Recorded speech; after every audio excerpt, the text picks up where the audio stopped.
This is Earl Nightingale. I'd like to tell you about the strangest secret in the world.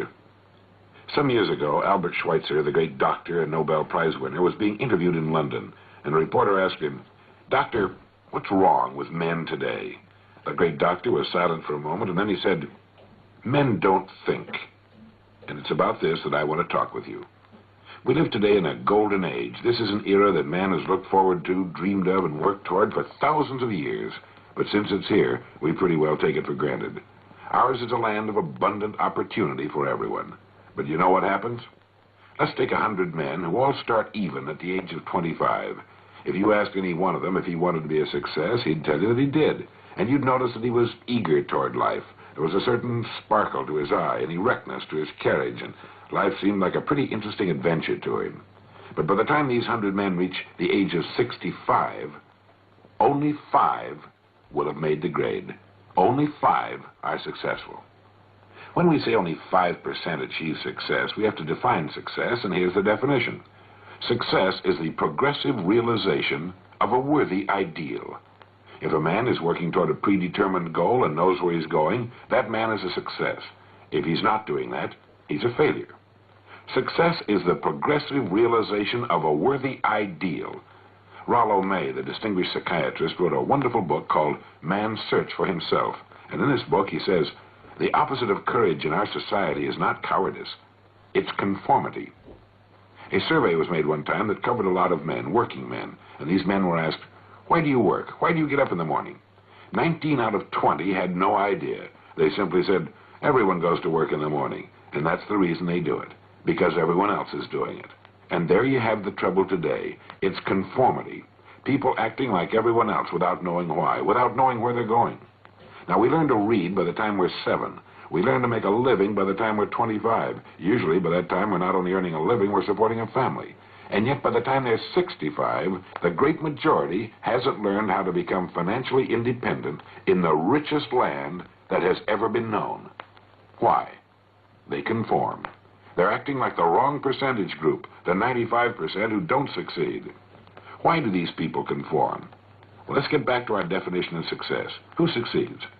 The only man who succeeds is the man who is progressively realizing a worthy ideal.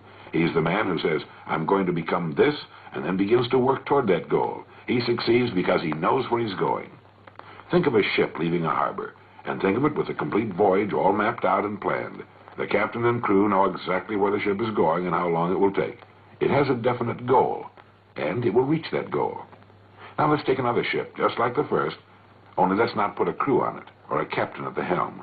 Let's give it no aiming point, no goal, no destination. We just start the engines and let it go. I think you'll agree with me that if it gets out of the harbor at all, it will wind up on some deserted beach, a derelict. It can't go anyplace because it has no destination and no guidance. And it's the same with a human being. I'll tell you who the successful people are.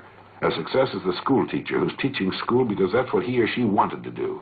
The success is the woman who's a wife and mother because she wanted to become a wife and mother and is doing a great job of it. The success is the man who runs the corner gas station because that's what he wants to do. The success is the successful salesman who wants to become a top-notch salesman and grow and build with his organization. A success is anyone who is doing deliberately a predetermined job because that's what he decided to do deliberately. But only 1 out of 20 does that. That's why today there really isn't any competition unless we make it for ourselves. Instead of competing, all we have to do is create. For 20 years, I looked for the key which would determine what would happen to a human being. Was there a key, I wanted to know, which would make the future a promise that we could foretell to a large extent? Was there a key that could guarantee a person's becoming successful if he only knew about it and knew how to use it? Well, there is such a key, and I've found it. Here's the key to success and the key to failure. We become what we think about. Now let me say that again. We become what we think about. Throughout all history, the great wise men and teachers, philosophers and prophets have disagreed with one another on many different things. It's only on this one point that they're in complete and unanimous agreement. Buddha said, "All we are is what we've thought about." Marcus Aurelius said, "A man's life is what his thoughts make of it." Disraeli said, "Everything comes if a man will only wait." I've brought myself by long meditation to the conviction that a human being with a settled purpose must accomplish it, and that nothing can resist a will that will stake even existence for its fulfillment. Ralph Waldo Emerson said this, "A man is what he thinks about all day long." William James said, "The greatest discovery of my generation is that human beings can alter their lives by altering their attitudes of mind." And George Bernard Shaw said, "People are always blaming their circumstances for what they are. I don't believe in circumstances. The people who get on in this world are the people who get up and look for the circumstances they want, and if they can't find them, make them." Well, it's pretty apparent, isn't it? We become what we think about. It stands to reason that a person who's thinking about a definite and worthwhile goal is going to reach it, because that's what he's thinking about, and we become what we think about. Conversely, the man who has no goal, who doesn't know where he's going, and whose thoughts must therefore be thoughts of confusion and anxiety and fear and worry, becomes what he thinks about. His life becomes one of frustration, fear, anxiety, and worry. And if he thinks about nothing, he becomes nothing. You see, the human mind is the last great unexplored continent on Earth. It contains riches beyond our wildest dreams. It will return anything we plant in it. Now, you might say, but if that's true, why don't people use their minds more? Why don't they till their fertile mental soil? We have the answer to that, too. Our mind comes as standard equipment at birth. It's free, and things that are given to us for nothing we place little value upon. Things that we pay money for, we value. The paradox is that exactly the reverse is true. Everything that's really worthwhile in life came to us free. Our minds, our souls, our bodies, our hopes, our dreams, our ambitions, our intelligence, our love of our families and children and friends. All these priceless possessions are free. But the things that cost us money are actually very cheap and can be replaced at any time. A good man can be completely wiped out and make another fortune. He can do that several times. Even if our homes burn down, we can rebuild them. But the things we got for nothing, the really valuable possessions, we can never replace. The human mind isn't used merely because we take it for granted. It can do any kind of a job we assign to it, but generally speaking, we use it for little jobs instead of big, important ones. Universities tell us that most of us are operating on about 10% of our abilities. Decide now. What is it you want? Plant your goal in your mind. Give yourself direction and a destination. It's the most important decision you'll ever make in your life. You see, the very law that gives us success is a two-edged sword. We must control our thinking. The same rule that can lead a man to a life of success, wealth, happiness, and all the things he's dreamed of for himself and his family, that very same law can lead him into the gutter. It's all in how he uses it, for good or bad. This is the strangest secret in the world. Remember these words from the Sermon on the Mount, and remember them well. Keep them constantly before you. Ask, and it shall be given you. Seek, and ye shall find. Knock, and it shall be opened unto you. For every one that asketh receiveth, and he that seeketh findeth, and to him that knocketh it shall be opened. It's as marvelous and as simple as that.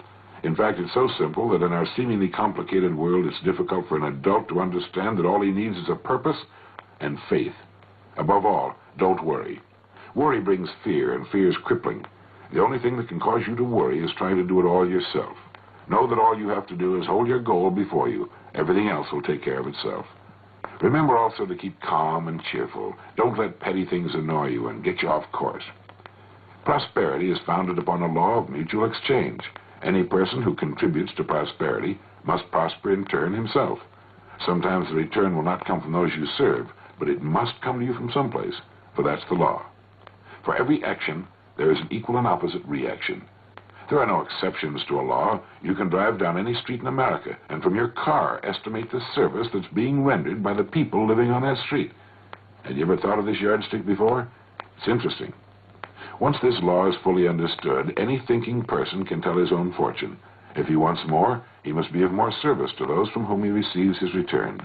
If he wants less, he has only to reduce this service. This is the price you must pay for what you want. If you believe you can enrich yourself by deluding others, you can end only by deluding yourself. It may take some time, but just as surely as you breathe, you'll get back what you put out. The prisons and the streets where the lonely walk are filled with people who tried to make new laws just for themselves. We may sometimes avoid the laws of men, but there are greater laws that can't be broken. One time I heard Grove Patterson, the editor-in-chief of the Toledo Daily Blade, make a speech. And as he concluded his speech, he said something that I've never forgotten. He said, "My years in the newspaper business have convinced me of several things. Among them, that people are basically good, and that we came from someplace and we're going someplace. So we should make our time here an exciting adventure. The architect of the universe didn't build a stairway leading nowhere." And the greatest teacher of all, the carpenter from the plains of Galilee, gave us the secret time and time again. As ye believe, so shall it be done unto you.